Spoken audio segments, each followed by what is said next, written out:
کی پیدائش سے لے کر آپ کے آخری وقت تک کی جو زندگی کے نقش ہیں، تمام سیرت کے ایک ایک پہلو کو تلاشو۔ اگر کوئی سیرت کا پہلو سب سے زیادہ وزنی ملے گا تو اس سیرت کا نام ہے پڑھو اور قلم اور کتاب کو اپنے ہاتھ میں پکڑو۔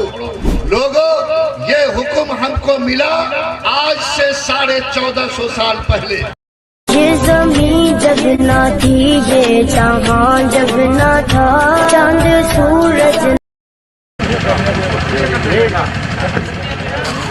ہیلو، آپ سبھی حضرات سے گزارش ہے، آپ لوگ کافی دور بیٹھے ہوئے ہیں، ہم سبوں کے معزز اور موقر مقدر نائب ناظم امانت شریعہ سے ہم سب مخاطب ہونے جا رہے ہیں۔ آپ لوگ اپنی کرسیوں کو لے لیں اور آگے قریب آ جائیے، قریب آ جائیے، قریب آ جائیں، سبھی حضرات قریب آ جائیں، اپنی اپنی کرسی کو لے لیں اور قریب آ جائیے۔ قریب سے سنیں گے تو زیادہ اثر ہوگا، زیادہ فائدہ ہوگا، بالکل قریب آ جائیں، آ جائیں، آ جائیں، سکون و وقار کے ساتھ آپ قریب آ جائیں۔ اے بابو، آپ لوگ قریب آ جائیے، صرف کیمرہ والے کو ڈسٹرب نہ کریں، قریب قریب آ جائیں تاکہ بعد میں آنے والے لوگوں کو سہولت رہے۔ اب یہ ایک ایسی تقریر ہونے والی ہے کہ آپ سبھی حضرات توجہ سے سنیں گے تو آپ سبوں کی زندگی میں بہت ہی کارگر ثابت ہونے والی ہے۔ ہندوستان کا اور بہت تکلیف اٹھا کے آیا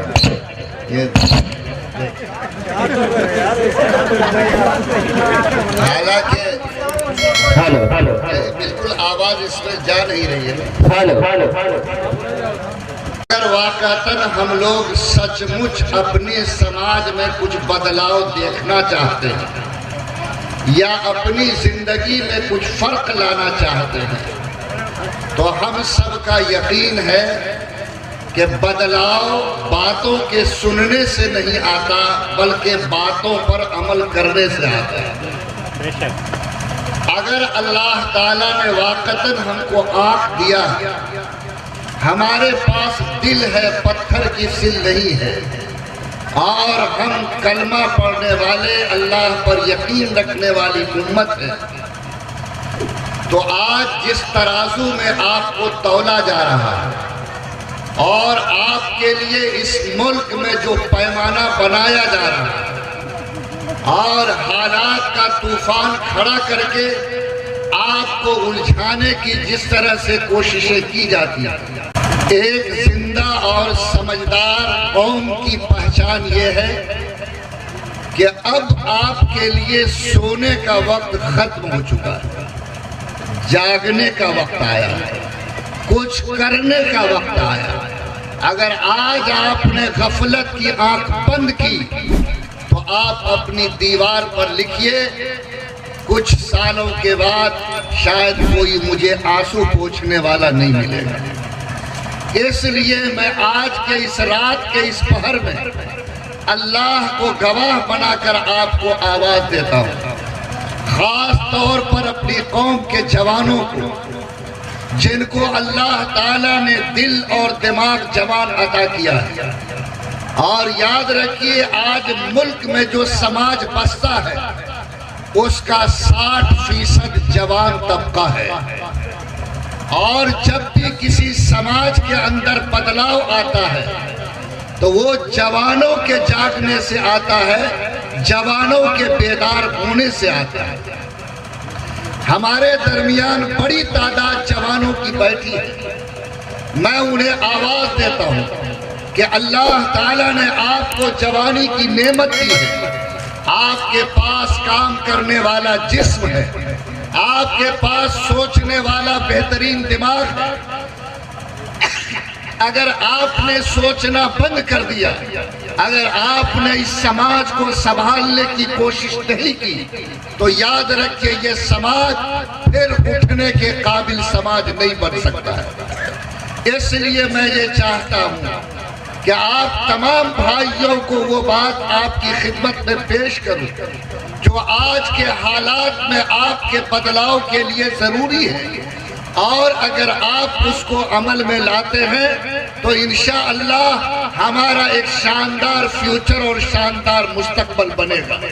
اللہ تعالیٰ کے نام پر میں آپ سب سے وعدہ لینا چاہتا ہوں کہ اگر دل کے کان سے آپ بات سن رہے ہیں اور محبت کے ساتھ بیٹھے ہیں اور یقین ہے کہ عمل سے بدلاؤ آئے گا، تو آج نیت کیجئے کہ انشاءاللہ جو بات ہمارے کان میں ڈالی جا رہی ہے انشاءاللہ ہم اس پر عمل کریں گے۔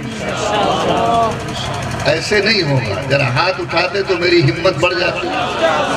الحمدللہ، اللہ آپ کے ہاتھ کو قبول فرما دے، اللہ آپ کے جذبے کو بیدار کر دے، آمین۔ اللہ حالات کو سمجھنے اور حالات کے اعتبار سے آپ کو بیدار ہونے کی توفیق عطا فرما۔ آمین۔ دیکھیے، ہم وہ ایمان والے ہیں جس نے اللہ کو اپنا رب مانا، ہم وہ مومن ہیں جس نے اس کائنات کے آخری پیغمبر جناب محمد الرسول اللہ صلی اللہ علیہ وسلم کو اپنا آخری پیغمبر تسلیم کیا ہے۔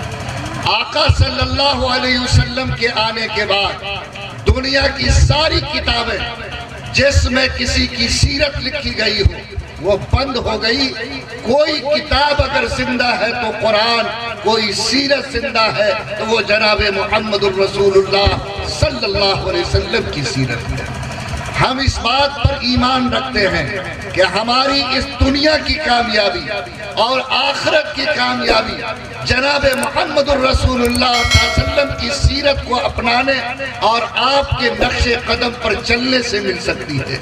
دنیا کا کوئی ہنرمند، دنیا کا کوئی رہنما، دنیا کا کوئی قائد اور لیڈر ہمارے لیے وہ راستہ طے نہیں کر سکتا جو آج سے 1450 سال پہلے ہمارے آخری پیغمبر جناب محمد الرسول اللہ نے طے کر لیا۔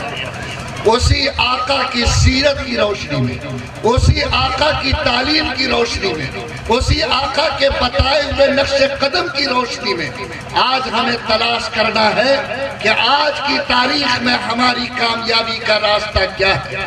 لوگوں یاد رکھیے، حضرت عائشہ رضی اللہ تعالیٰ عنہ جو اللہ کے رسول کے ازواج مطہرات میں تھی، اللہ کے رسول ان سے بھی بے پناہ محبت کرتے تھے، وہ بھی بے پناہ محبت کرتی تھی۔ کسی صحابی نے ان سے پوچھا کہ ماں عائشہ بتاؤ ہمارے نبی جناب محمد الرسول اللہ کی سیرت کیا تھی، یعنی آپ کی سیرت کے بارے میں اس نے اماں عائشہ سے سوال کیا۔